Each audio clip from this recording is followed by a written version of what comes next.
క్రీస్తునందు ప్రియమైనటువంటి దేవుని బిడ్డలారా, వాక్య ఉద్దేశంలోకి వెళ్దాం. ఈ సమయంలో లూకాసు వార్త రెండవ అధ్యాయంలో 10వ వచనాన్ని ఎవరైనా ఒకళ్ళు, స్త్రీలలో ఒకళ్ళు చదవండి. ఎవరైనా ఒకళ్ళు. తల్లి రమా చదువు తల్లి తెలుగులో. అయ్యా మైక్ ఇయ్యండి.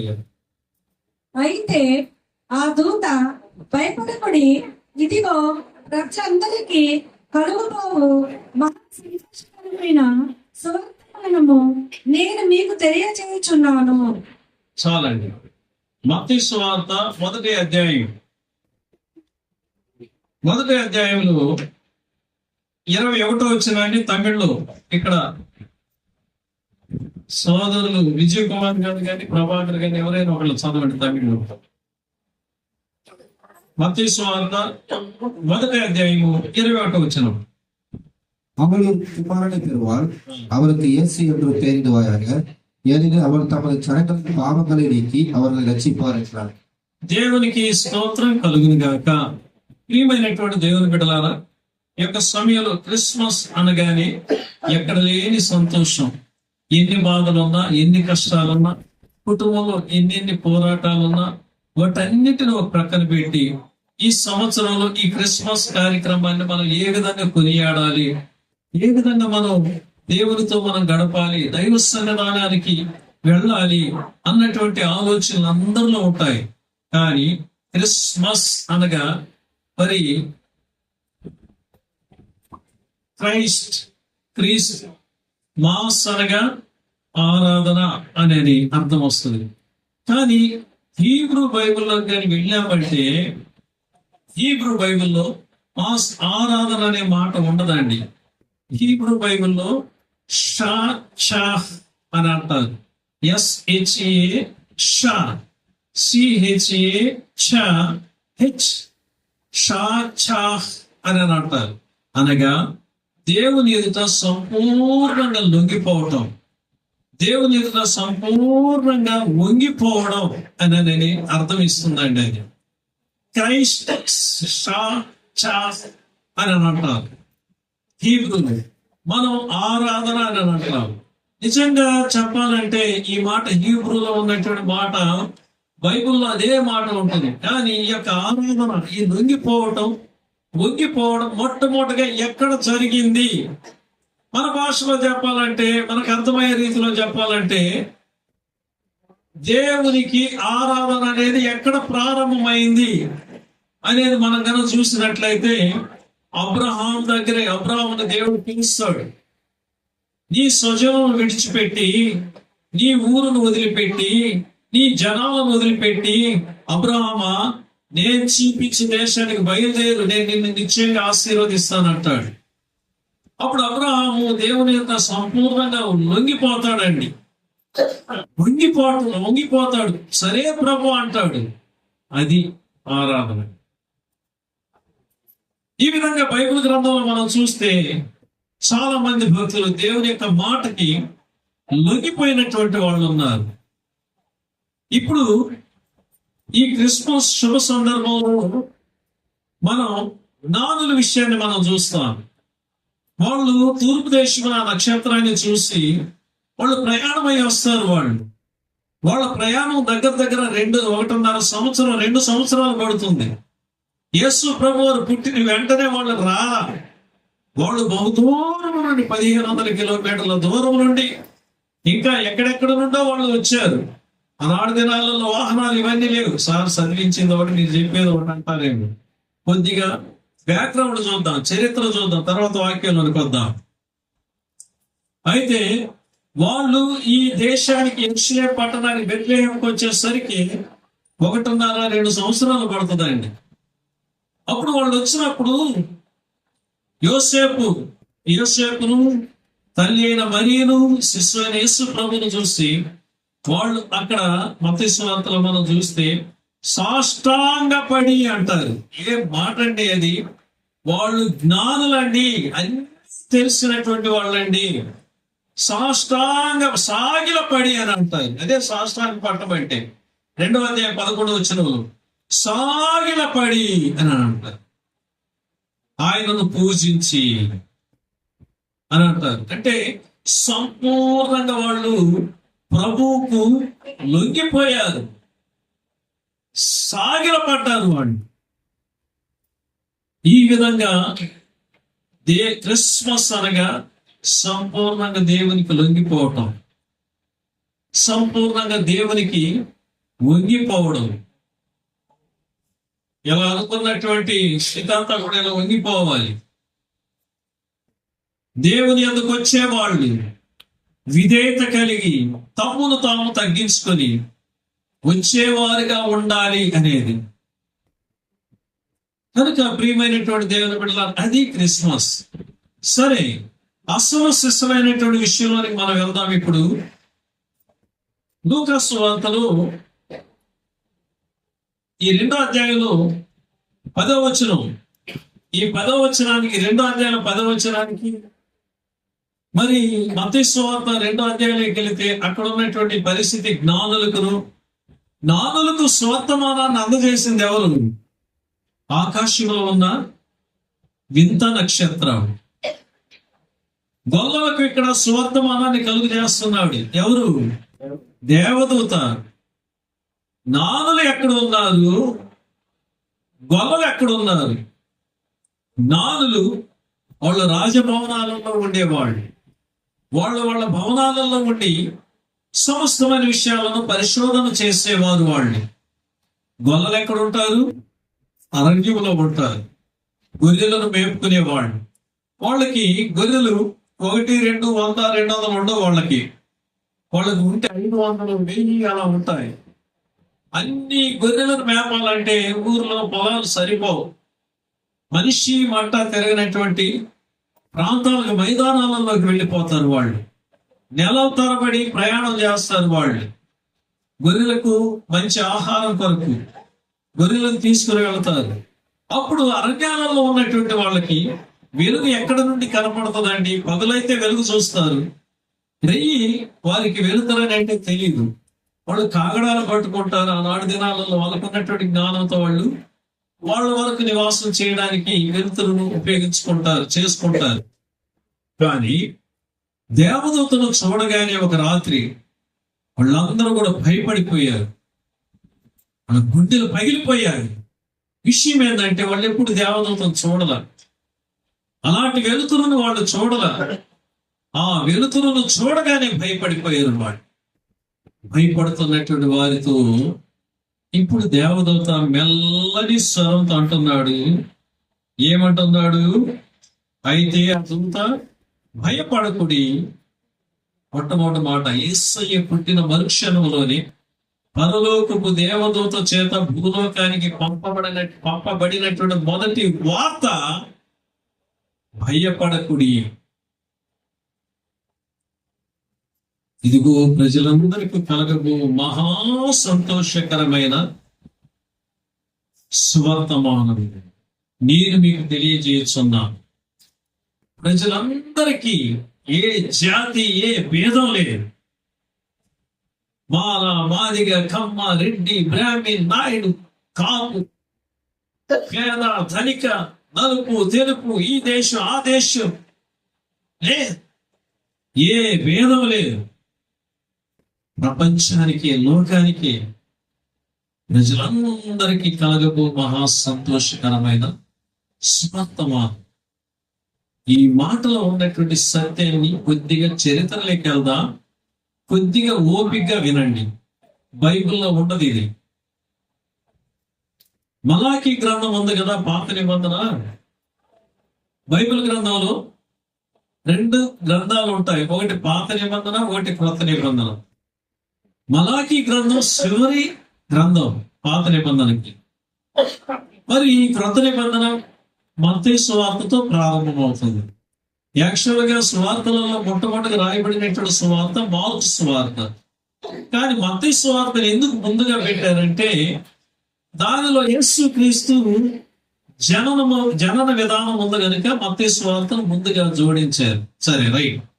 ఈ మత్తయి సువార్తకి, ఈ క్రొత్త నిబంధనకి, మలాకీ గ్రంథానికి ఒక గ్యాప్ ఉందండి. ఎన్ని సంవత్సరాల గ్యాప్ అంటే 400 సంవత్సరాల గ్యాప్. మలాకీ గ్రంథంతో దేవుడు మాట్లాడడం మానేశాడు. ఎందుకంటే అబద్ధ ప్రవక్తలు ఎక్కువైపోయారు పాత నిబంధన కాలం. తదుపరి దేవుని పేరు చెప్పుకుంటూ తప్పులు చేసేవాళ్ళు ఎక్కువైపోయారు. అబద్ధ బోధకులు ఎక్కువైపోయారు. అన్నిటికి మించి తన స్వాస్థ్యమైనటువంటి ఇశ్రాయేలు జనాంగమే దేవునికి తిరుగుబాటు చేశారు. దేవుడు వారి పట్ల కనికరము చూపి చూపి చూపి చూపి దయ చూపి చూపి చూపి చూపి చూపి వాళ్ళు ఏడ్చేటప్పుడు వాళ్ళని ఆదరించి ఆదరించి ఆదరించి వీళ్ళు ఆదరించబడటం, దేవునికి కనికరం పొందడం, మళ్ళీ లేచి కూర్చోవడం, నిలబడటం, స్టడీ అయిన తర్వాత మళ్ళీ దేవునికి ఎదురు తిరగడం. ఇదే పని అయిపోయింది కొన్ని వందల సంవత్సరాలు, వేల సంవత్సరాలుగా. దేవుడు విసిగిపోయి వదిలేసిన తర్వాత ఇక అక్కడ నుండి 400 సంవత్సరాలు, దానిని డార్క్ పీరియడ్ అంటారు ఇంగ్లీష్లో, చీకటి కాలం అంటారు దానిని అయోమయంతో కూడిన కాలం, శూన్యంతో కూడిన కాలం. ఎందుకంటే దేవుని స్వరం వినపడల, దేవుని యొక్క దర్శనాలు ఇక లేదు. ఇలాంటి పరిస్థితుల మధ్యలో అక్కడ నుండి కొత్త విషయాలు ప్రారంభమవుతాయి. గ్రీకులు రాజు వస్తాడు. దానియేలు గ్రంథంలోకి 8వ అధ్యాయంలోకి కానీ వెళ్ళామంటే ఈ పరిస్థితులు కొన్ని అర్థమవుతాయి. కానీ ఇప్పుడు అది చదివే సందర్భం కాదు. కానీ దానియేలు గ్రంథంలో మరి 8వ అధ్యాయంలో మనం చూసినట్లయితే 21వ వచనం నుండి మనం చూస్తే బొచ్చు కలిగినటువంటి మేకపోతు కనిపిస్తుంది. ఈ బొచ్చు కలిగినటువంటి మేకపోతు, దీనికి సెంట్రల్ ఒక కొమ్ము వస్తుంది, దాని చుట్టూ 4 కొమ్మలు ఉంటాయి. అప్పుడు ఈ సెంటర్ లో ఉన్నటువంటి కొమ్ము కొంత కాలానికి ఎరిగిపోతుందండి. ఇప్పుడు ఈ 4 కొమ్మలు ఎదిగిపోతాయి. అనగా ఈ బొచ్చు కలిగినటువంటి మేకపోతు గ్రీకు దేశం. ఈ గ్రీకు దేశంలో మధ్యలో వచ్చినటువంటి కొమ్ము మొదటి రాజు అలెగ్జాండర్ ద గ్రేట్ అని ఆయన. చదువుకున్న బిడ్డలారా, డిగ్రీలు 10th క్లాస్ చదువుకున్న బిడ్డలు జాగ్రత్తగా గమనించారు. ఈ మధ్యలో మొలిసినటువంటి కొమ్ము ఎవరంటే అలెగ్జాండర్ ద గ్రేట్, అలెగ్జాండర్ మహనీయుడు. ఇతనిని పట్టేదానికి ఎవరి వల్ల కాదండి, ప్రపంచం అంతటిని జయించుకుంటా వస్తా ఉంటాడు. అప్పుడు ఇక ఇండియా నుండి వెళ్ళేటప్పుడు ఆయన విశ్వజ్వరం వచ్చేసి ఆయన మార్గ మధ్యలో చనిపోతాడు. ఆయన ఎవరు బతికించలేదు, అది వేరే విషయం. ఈ 4 కొమ్ములు ఎవరు అంటే అలెగ్జాండర్కి వచ్చి 4 నమ్మకమైనటువంటి మహామంత్రులు ఉంటారు. వాడు ఈ 4 మహామంత్రులు ఏం చేస్తారంటే 4 రాజ్యాలు విడిపోయి 4 రాజ్యాలు అయిపోతారు. వీడు 4 రాజులు అవుతారు. వీడు ఈ 4 రాజులలో ఒక వ్యక్తిని గురించి మాత్రం చెప్పి వాక్యంలోనికి వెళ్తారు. ఇతను ఏం చేస్తాడంటే యూదులను నమ్మిస్తాడు. యూదులను నమ్మించి యూదుల చేత గొప్పవాడని పెంచుకొని యూదులందరినీ కూడా సంహరించేస్తాడు. వాళ్ళని మెకబీలు అని అంటారు. యూదులను అందరినీ కూడా లేకుండా ఆ యూదులలో ఒక పరిశుద్ధుడు ఏం చేస్తాడంటే, మిమ్మల్ని మేము నమ్మము, నువ్వు వచ్చి మమ్మల్ని ఏలాల్సినటువంటి అవసరం లేదు, మాకు దేవుడు ఉన్నాడు అంటాడు. ఇప్పుడు అతను ఏం చేస్తాడంటే యూదులలోనే కొందరు ఉంటారు కదా, పనికి మాలిన కొందరు ఉంటారు కదా, డబ్బులు కమ్ముడు పోయేవాళ్ళు, పేరు కోసం ప్రఖ్యాతి కోసం ఇంకొకరిని పట్టించే వాళ్ళు ఉంటారు కదా. అలాంటి వాళ్ళల్లో ఒక అతను ఏం చేస్తాడంటే ఈ ధూపం వేసే వాళ్ళలోనే, యాచక ధర్మం చేసే వాళ్ళలోనే ఇతను ఏం చేస్తాడంటే అతనికి సపోర్ట్ చేసి ఈ మంచి వ్యక్తిని లేకుండా చేసేస్తాడు, చంపేస్తాడు ఆ పరిశుద్ధిని. అప్పుడు అతను రాజు అయిన తర్వాత మంచితనం మీద నమ్మించి యూదులను అందరినీ కూడా లేకుండా చేస్తూ ఉంటాడు. ఆ తదుపరి ఈ కొంతకాలం ఏం జరుగుతుందంటే ప్రతి సాయంత్రం ప్రతి ఉదయం దహన బలులు జరగాలి. ఈ దహన బలులను కూడా ప్రారంభం చేసి నేను మీకు మంచి చేస్తున్నానని నమ్మించి యూదులను ప్రతి ఉదయం ప్రతి సాయంత్రం ఆగిపోయినటువంటి దహన బలులను చేపిస్తూ చెందిస్తూ అమాంతంగా యూదులను లేకుండా చేస్తా ఉంటారు. మెల్లిమెల్లిగా తదుపరి దేవునికి ఇష్టం లేనటువంటి అసభ్యకరమైనటువంటి అసహ్యకరమైనటువంటి దానిని తీసుకొచ్చి నిలుపుతారు. దేవుని బలిపీఠం మీద దేనినైతే వధించకూడదు, దేనినైతే బలి అర్పించకూడదు, దానిని బలి అర్పిస్తాడు. అదే దానిని పంది అంటారు. ఇంత ఘోరమైనటువంటి కార్యాలు జరుగుతుంటే దేవుడు చూస్తా ఉంటాడు. దేవుడు వదిలేశాడు. ఈ విధమైన పరిస్థితుల మధ్యలో వాళ్ళల్లోనే ఒక ఉన్నతమైనటువంటి వ్యక్తిని వీడే దేవుడని ఆలయంలో తీసుకొచ్చి పెడతారు. వీడిని గొలవాలని దానియేలు గ్రంథంలో ఉన్నటువంటి కార్యం. ఇదంతా కూడా ఇప్పుడు జరిగిందంటే మత్తయి సువార్తకి దానియేలు గ్రంథం మలాకి గ్రంథానికి మధ్యలో 400 సంవత్సరాల మధ్య కాలంలో జరిగింది. యేసుప్రభు వచ్చే ముందుగా ఈ విధమైనటువంటి కార్యక్రమాలలో ఈ విధంగా పాపం పెరిగిపోతుంది, అన్యాయం అక్రమం పెరిగిపోతుంది. యూదులు అనేవాళ్ళు ఇక అణిచివేయబడ్డారు. ఇక అలాంటి పరిస్థితుల మధ్యలో ఇక మనకి గతి లేదా, మనకి గత్యంతరం లేదా, ఇక మన పరిస్థితి అంతేనా, అయిపోయింది, ఇంకా లేదు, యూదా జాతి అనేది లేదు అని అనుకునే సందర్భాలలో కాలం పరిపూర్ణమైనప్పుడు, అంత్యకాలంలో కడవరి కాలం సమీపించినప్పుడు, కడవరి కాల సమీపంలోనే జన్మించినటువంటి వాడే యేసు. హల్లెలూయా, హల్లెలూయా. భయపడకుడి, ఇదిగో ప్రజలందరికీ కలగబో మహా సంతోషకరమైన సువర్తమానం అన్నటువంటి మాటలో ఎంత సత్యం ఉంది. మత్తయి సువార్తలో ఆయన అంటాడు కదా, దేవదూత చెప్తాడు కదా యోసేపుకి 21వ వచనంలో ఏమంటాడు, ఆమె యొక్క కుమారుని కనును తన ప్రజలను వారి పాపముల నుండి ఆయనే రక్షించును కనుక ఆయనకు యేసు అని పేరు పెట్టుదవని అన్నాడు. వారి పాపముల నుండి ఆయనే రక్షించును. యూదుల యొక్క ఇశ్రాయేలు యొక్క పాపములను బట్టి వాళ్ళు అణిచివేయబడ్డారు. పాపముల నుండి ఎందుకు రక్షించాలి?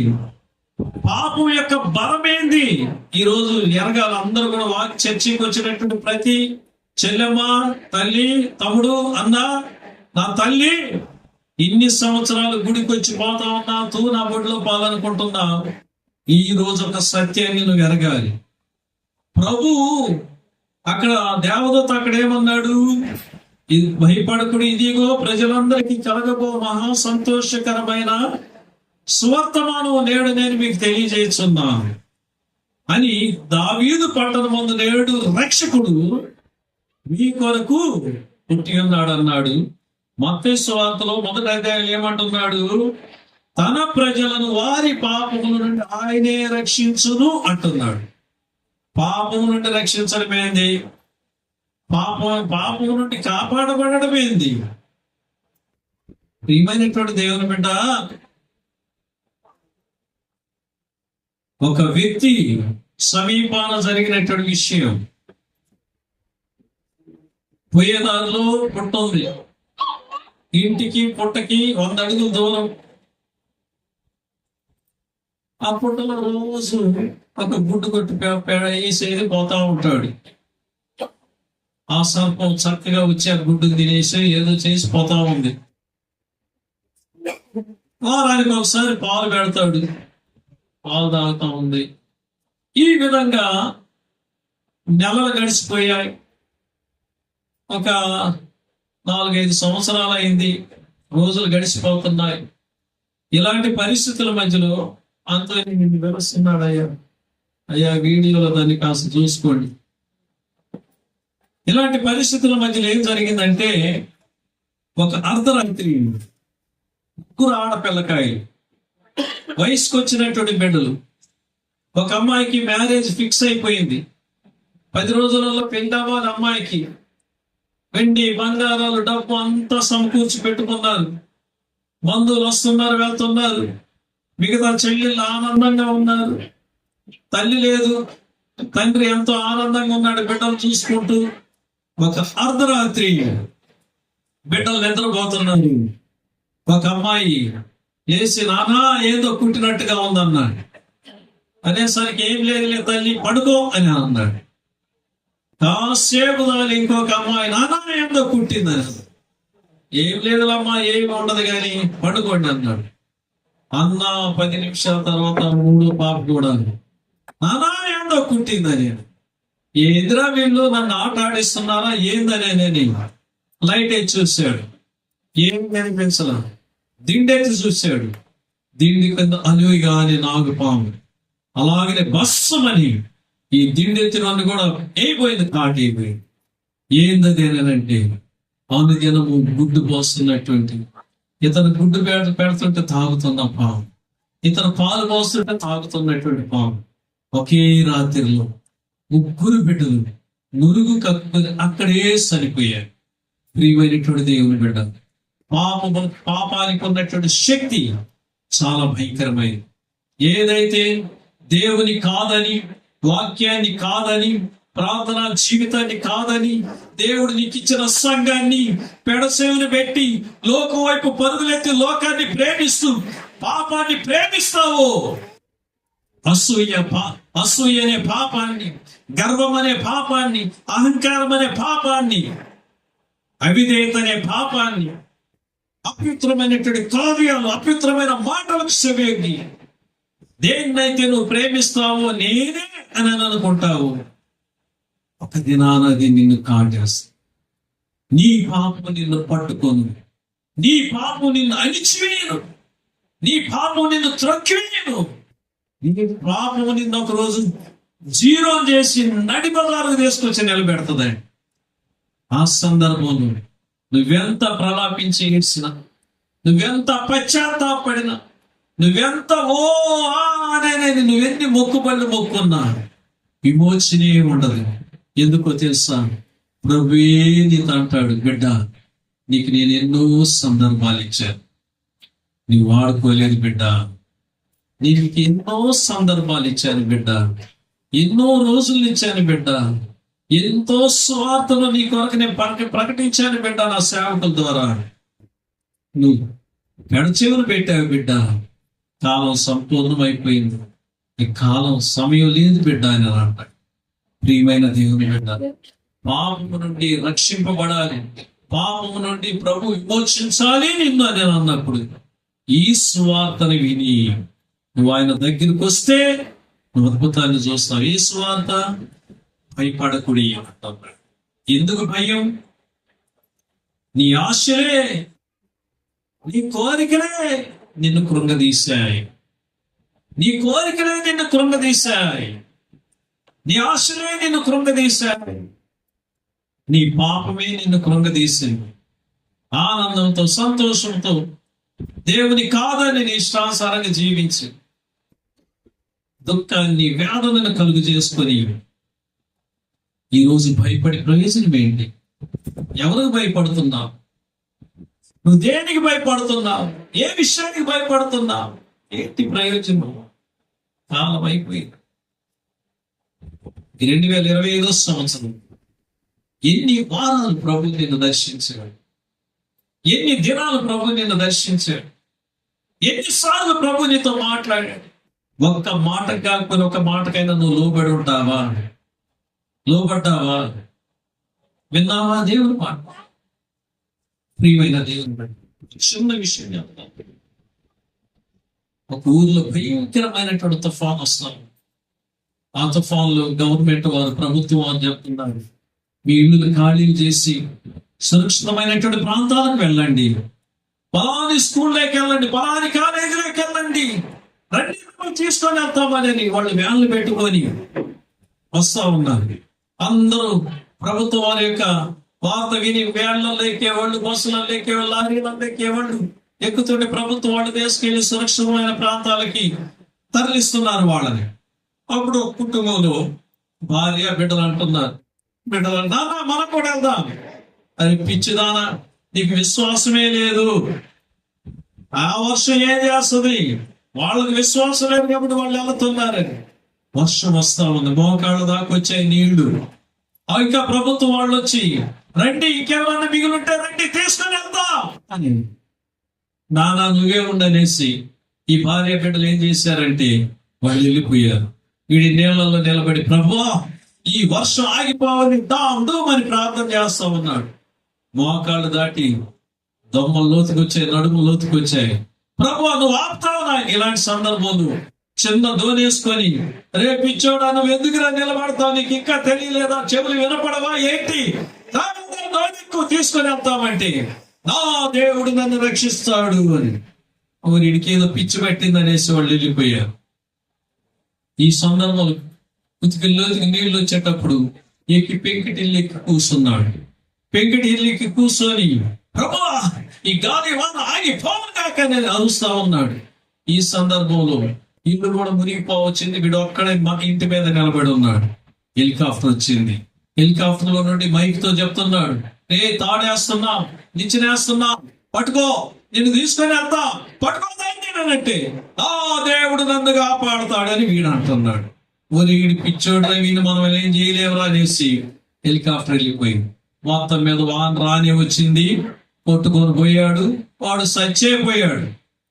అప్పుడు వాడు ఎక్కడికి పోయిందంటే ఏ దేవుని దగ్గరికి పోయి నిలబడి అడుగుతాను, ప్రభువా నేను ఇంతగా ప్రార్థన చేస్తే నా ప్రార్థన నువ్వు ఆలకించలేదా, నువ్వు నన్ను కాపాడలేదేంటి ప్రభువా, ఏం పని చేసావని అంటే ఊరికి పనికి బాలోడా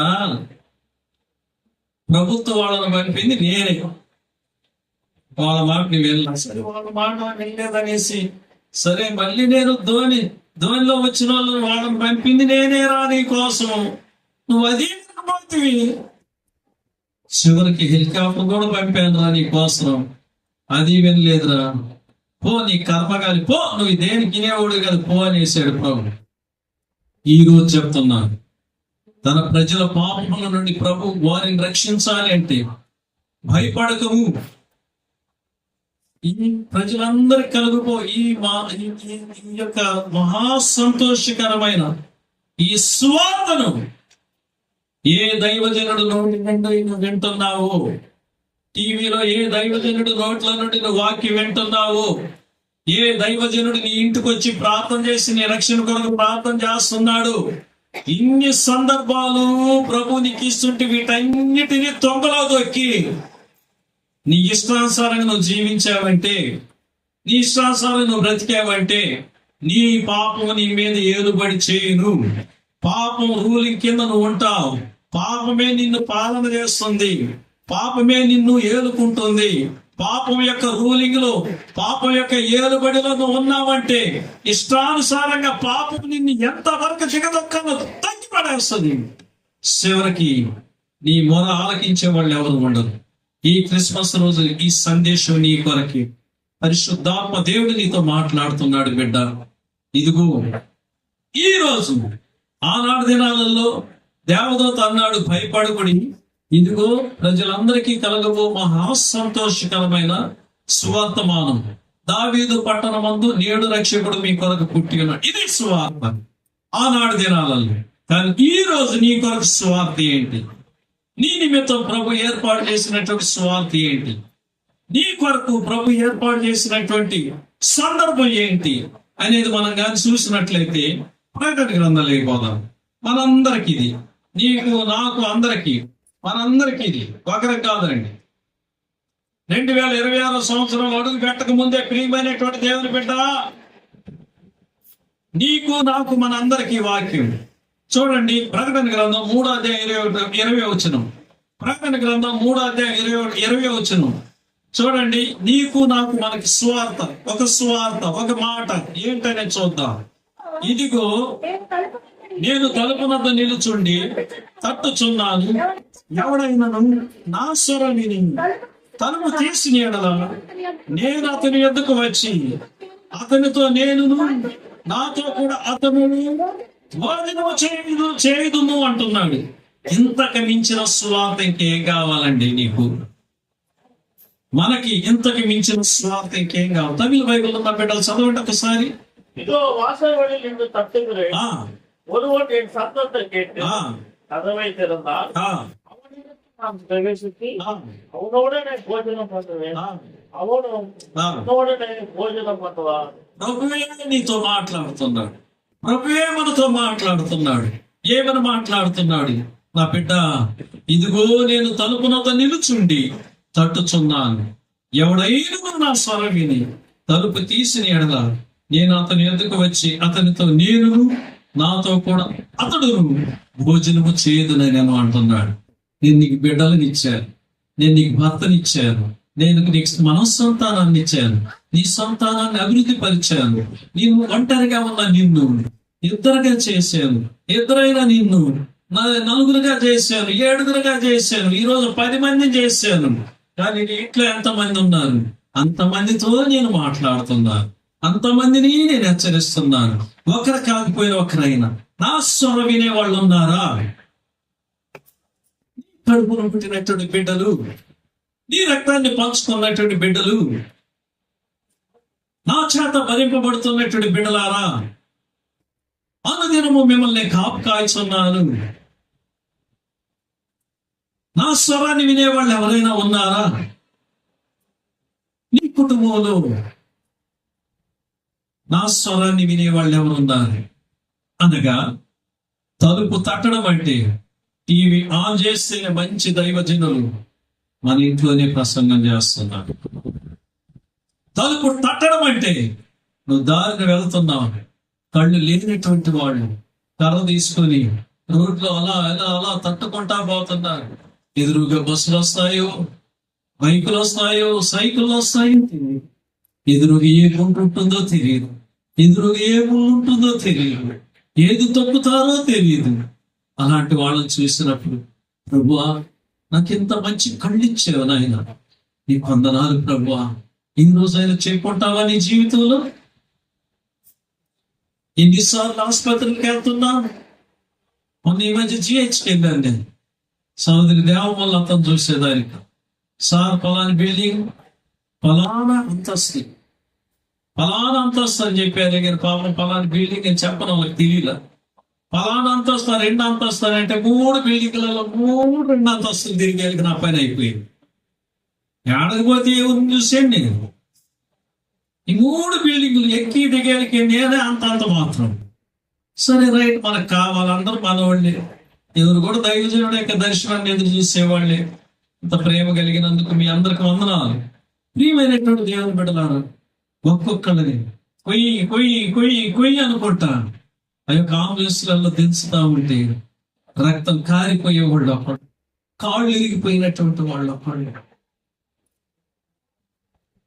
రకరకాలైనటువంటి పేషెంట్లను చూసేటప్పుడు ఎందుకు ప్రభువా మేము ఈ లోపల పుట్టే, ఎందుకు నాయనా ఈ జీవితం అనిపించే? నీ కళ్ళారా చూడటం లేదా? ఇవన్నీ కూడా ప్రభు మనకి వాళ్ళ ద్వారా మనల్ని హెచ్చరిక చేసే విషయాలు. ఇవన్నీ వాళ్ళ ద్వారా హెచ్చరికలు చేసే విషయాలు. నీ స్వార్థకు లోబడలా, దేవుని మాటలకు విధేయత చూపించలేదు. ఈ విధంగా ఆయన నీ కళ్ళ ముందు కొందరు చూపిస్తా, అప్పుడైనా నీ మనసు మారి, నీ మనసు కరిగి దేవుని వైపు చూస్తావేమో. మహా సంతోషకరమైనటువంటి కార్యం నా దేవుడు నా జీవితం చేశాడు. ఆ రోజన్నా ఆ క్షణాన నన్ను అనుకొని దేవుడు స్తుతిస్తావేమోనని క్షణం ఆయన ఎదురు చూస్తున్నాడు నీ దగ్గర. నిన్ను చెయ్యి విడిచిపెట్టలేదు ఆయన. నువ్వు అనుకుంటున్నావు ఆయన నన్ను వదిలేశాడని. నువ్వు ఆయన వదిలిపెట్టొచ్చేమో నీ పాపాన్ని బట్టి, నీ మనస్తత్వాన్ని బట్టి, నీ ఆలోచనలను బట్టి, నీ అలవాట్లను బట్టి. కానీ ఆయన నిన్ను విడిచిపెట్టలేదు, నిన్ను వెంబడిస్తానే ఉన్నాడు. ఆయన ఎందుకు వెంబడిస్తున్నాడు? శిక్షించడానికి కాదు. ఎక్కడైనా నీ హృదయాన్ని నటిస్తావా బిడ్డ? ఎక్కడైనా ఈ శబ్దాన్ని విని నీ హృదయం అనే తలుపు తెరుస్తావా బిడ్డ? ఎక్కడైనా ఈ శబ్దాన్ని కళ్ళు తెరుచుకుంటావా లేదా బిడ్డ? క్షణం ఎదురు చూస్తున్నాడు. నువ్వు నమ్మదగినటువంటి బిడ్డవు కదా, ఆయన నమ్మదగినటువంటి వాడు.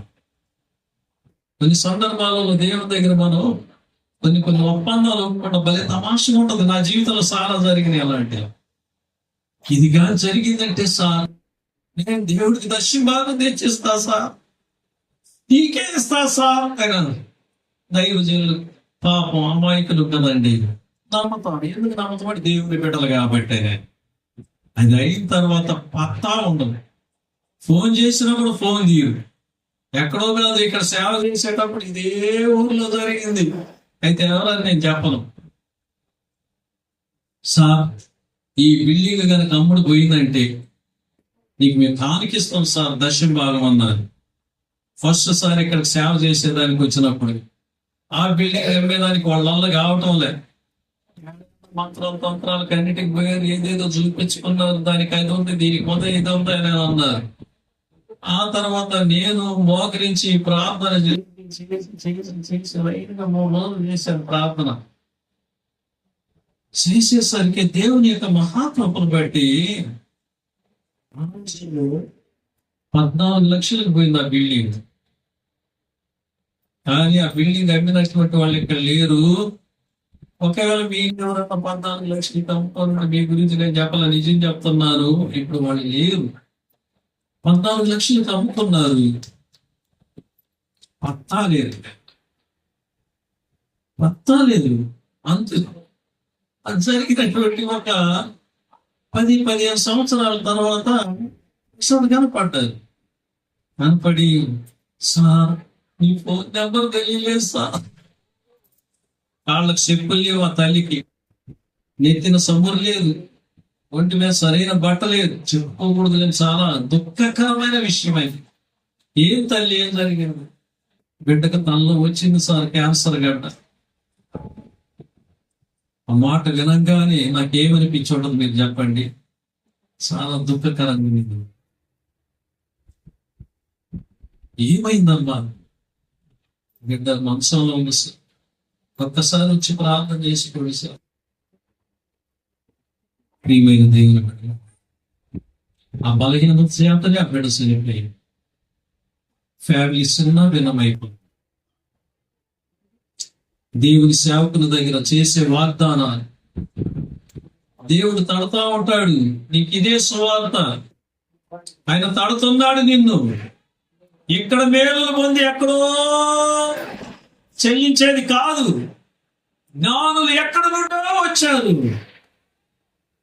బెత్లెహేముకు వచ్చారు. తల్లి అయిన మరియమ్మను చూశారు, యోసేపును చూశారు, బాలుడైన యేసయ్యను చూశారు. వారి పెట్టెలు విప్పి ఆయన కానుకలు సమర్పించారు. కనుక ప్రియమైనటువంటి దేవుని బిడ్డలారా, నీకు ఆయన ఇచ్చే సువర్తమానం ఏమనగా 1 యోహాను పత్రిక 3వ అధ్యాయం 5వ వచనం. 1 యోహాను పత్రిక 1వ యోహాను 3వ అధ్యాయం 5వ వచనం. నీకు సంతోషకరమైన సువర్తమానం ఏమనగా పాపములను తీసివేయుటకు அவர் பாவங்களை சுமந்திருக்க வெளிப்பட்டார் என்பதை அறிவீர்கள். దేవునికి స్తోత్రం. ఆయన మన పాపములను తీసివేయుటకు ప్రత్యక్షమయ్యాడు. ఆయన వచ్చాడు, పుట్టాడు. ఆయన దేవునికి ఇప్పుడు చెప్పండి హల్లెలూయా. అంతలోకి చప్పబడిపోయారు. హల్లెలూయా.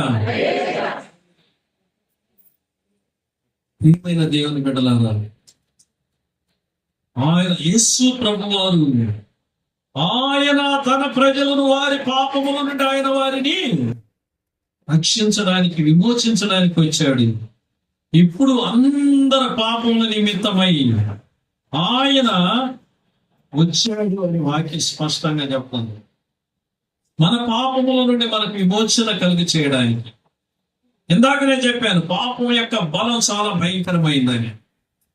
ఆ పాపం వలననే శాపాలు, ఆ శాపాల వలననే బిడ్డల మీద ఒక శాపం ఉన్నప్పుడు, కుటుంబంలో ఒక శాపం ఉన్నప్పుడు, బిడ్డలను ఒక శాపం ఏలేటప్పుడు ఒకరి మాటలకు ఒకరికి పొసగదు, ఒకరి మాటలకు ఒకరు లోబడరు. ఒక మంచి కార్యం చెయ్యాలన్నా, ఒక సంతోషకరమైన విషయాలను గడుపుకోవాలన్నా కలిసి రారు.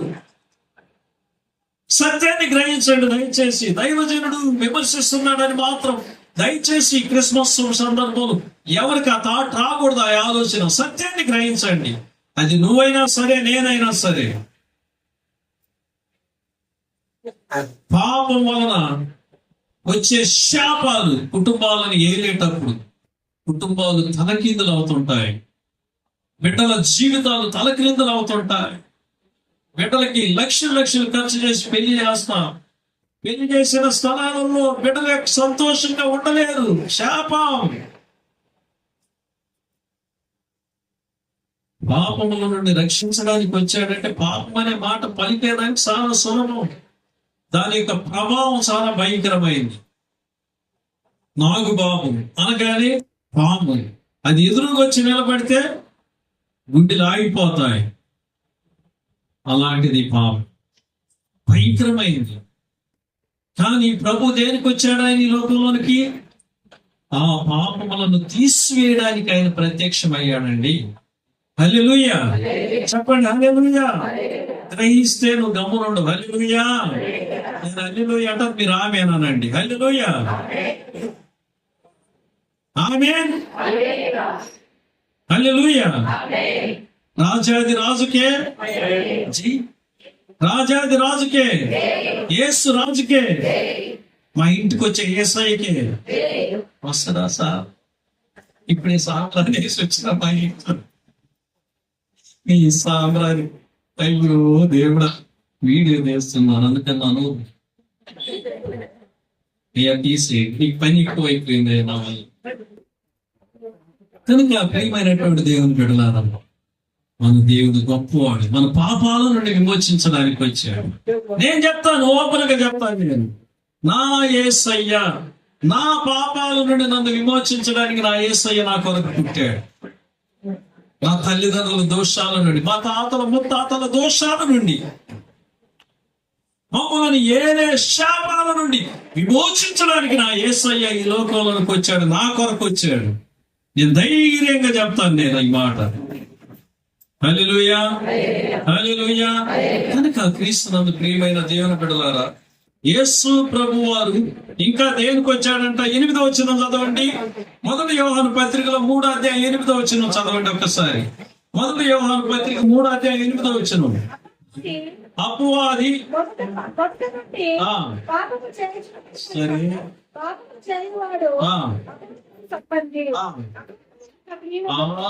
ఇది మనకు కావాలి. సాతాను యొక్క క్రియలను, అపవాది యొక్క క్రియలను లయపరచుటకి దేవుని కుమారుడు, దేవునికి స్తోత్రం, యేసు ప్రభువారు ఎందుకు ప్రత్యక్షమయ్యాడు? పాపములను తీసివేయడానికి, అపవాది క్రియలను లయపరచడానికి. సైతాన్ని ఇప్పుడు చూసారా లేదా? నేను మొదలు ఎవరిని అడిగాను క్వశ్చన్. నేను సైతాన్ని నేను చూపిస్తా మీకు. అది పెద్ద విషయమే కాదు. ఇంట్లో ఎవరింట్లో పెద్ద అంతం ఉందా లేదా? ఉందా లేదా? ఉంది కదా. భర్త ఎడన్నా పాప ఏదో తెలుసో తెలియకో ఏదో అన్ టైంలో ఇంటికి వచ్చాడు అనుకో, ఏదో పిడిచింది అనుకో, నువ్వు అడిగింది తేలేదు అనుకో, నువ్వు చెప్పింది తేలేదు అనుకో, నా మీద నీకేడ ప్రేమ ఉంది? నువ్వు అట్టాటోడివి ఇట్టాటోడివి అది ఇదేనేనని చెప్పి ఏదన్నా ఆయన కోపం వచ్చి నా సంగతి నీకు తెలియదు అనంట. అట్టంగా 4 మడతలు వేసి కొరికి నా సంగతి నీకు తెలియదు అని అంట. ఆ సమయం అర్థం చేసుకోండి, సైతాన్ని క్లియర్గా కనపడదు. అందులో సందేహమే లేదు. సైతాన్ని చూసేది పెద్ద విషయం కదా. అది కథ. మగవాళ్ళు కూడా కదా భార్యకి కొట్టేదానికి దొరక్క పప్పు గుర్తి తీసుకొని పొడుస్తానంట వస్తారు. అప్పుడు అర్థం పెట్టాలి భర్తగా ఎదురుగా. భర్త సరిగ్గా చూసుకొని దెబ్బతో ఈ సైతానం ఆయనకి అర్థం కాదు. ఇదేనా సైతాన? సైతాన క్రియలు ఎవరెవరిలో అయితే ఉంటాయో అంటారు. సైతాన క్రియలను లయపరచడానికి, నీలో ఉన్న సైతాన క్రియలను లయపరిచి నీ జీవితాన్ని చీకటమయమని, నీ బ్రతుకును వెలుగుమయంగా మార్చడానికి యేసయ్య వచ్చాడు. ఇలాంటి మంచి దేవుడు ఎవరున్నారా ఈ లోకంలో? చెప్పండి. హల్లెలూయా. హల్లెలూయా. హల్లెలూయా. ఆయన తన ప్రజల పాపములను రక్షించడానికి వచ్చాడు. ఆయన పాపములను తీసివేయడానికి వచ్చాడు. ఆయన అపవాది క్రియలను లయపరచడానికి వచ్చాడు. ఇంతకు మించినటువంటి భాగ్యం ఏం కావాలి మనకి చెప్పండి? ఈరోజు నేను అనుష్క విషయంలో ఛాలెంజ్గా తీసుకొని మనం ప్రార్థన చేశాం కదా, అందరూ చేశారు. క్రిస్మస్ లోపల ఆ అమ్మాయి రావాలి ప్రభు అని దేవుడు తీసుకొని వచ్చాడా లేదా?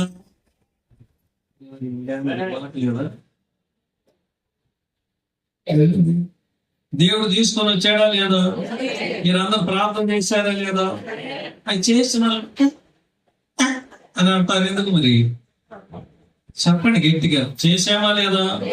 యేసయ్య ప్రార్థన ఆలకించాడా లేదా? తీసుకొని వచ్చాడా లేదా? ఈ రోజు చెప్తున్నా, సవాల్గా చెప్తున్నాను, ఛాలెంజ్ గా చెప్తున్నాను. నేను చెప్పే మాట రికార్డ్ అవుతా ఉంది. ఇది నేను చచ్చిపోయినా చచ్చిపోదు.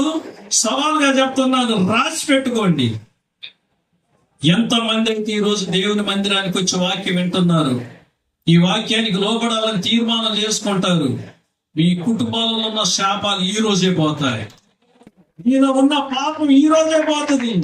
నీలో ఉన్న దుఃఖం ఈ రోజే పోతుంది. నీ దుఃఖానికి కారణం ఏదైనా కావచ్చు. తల మునిగిపోయి ఇంకేం లేదు సార్, ఇంటికిలే కనపడుతున్నాయి, అయిపోయింది నా పని, సావే శరణం అనుకుంటున్నారా? ఏం లేదు, యేసయ్య వస్తాడా ఇలా పట్టుకోండి, నేను లేపుతాడు. ఎక్కడ బయటకు వచ్చానని అంటావు, నీకే అర్థంగా. రాబోయే సంవత్సరాలు ఇదే నాటికి ఎవరెవరికి గర్భఫలాలు లేదు, అనేక విధాలుగా దేవుడు వాళ్ళ విషయాలలో కార్యం చేస్తాడు. గర్భఫలాలతో వస్తారు, ఈ విధంగా కేకులు వస్తారు, మీరు తినబోతారు. క్యాన్సర్ తినవా అని అంటారు, నాకు పెట్టే వాళ్ళు రైట్, అందరం తింటాం. హల్లెలూయా, హల్లెలూయా. ఈరోజు చెప్తున్నా, సవాలుగా చెప్తున్నా, ఛాలెంజ్ గా చెప్తున్నాను. ఎంతమంది అయితే ద్వారం దగ్గర నుండి తడుతున్నాడు, నా దగ్గరే తడుతున్నాడు యేసయ్య అని రా ప్రభు అని అడుగుతారు. ఖచ్చితంగా యేసయ్య వస్తాడు, అడుగు పెడతాడు, అపవాది యొక్క కార్యాలను పట్ట పట్ట పట్ట పట్ట చేస్తాడు.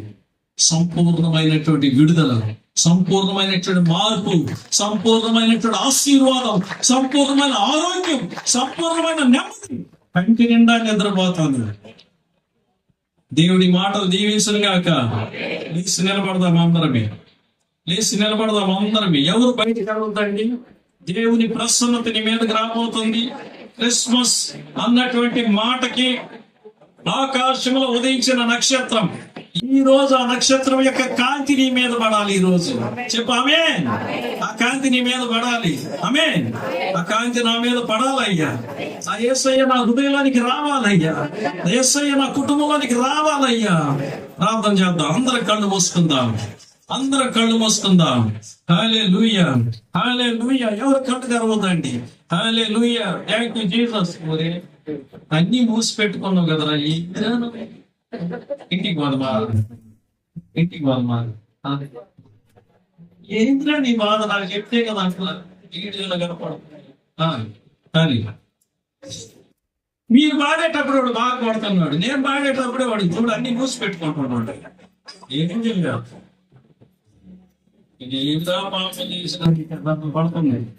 రైట్, అందరూ చేతులు కళ్ళుంటే తర్వాత మూసుకుందాము, దేవుడు స్థుతిద్దాం. కానీ 1 2 3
సవాలు మాకు చాలా తీసుకొని నాయకులు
పండగని ప్రభు సన్నిధానానికి వచ్చావు నువ్వు. కానీ నీ మనసులో ఎంత బాధ ఉందో, నీ మనసులో ఎంత దుఃఖం ఉందో, ఇంటికి పోతే ఎలా ఉంటుందో, రేపటాల నుంచి ఎలా ఉంటుందో, ఏందో ప్రభు నా జీవితం ఏందో లేకపోతే నా స్థితి, ఏందో లేకపోతే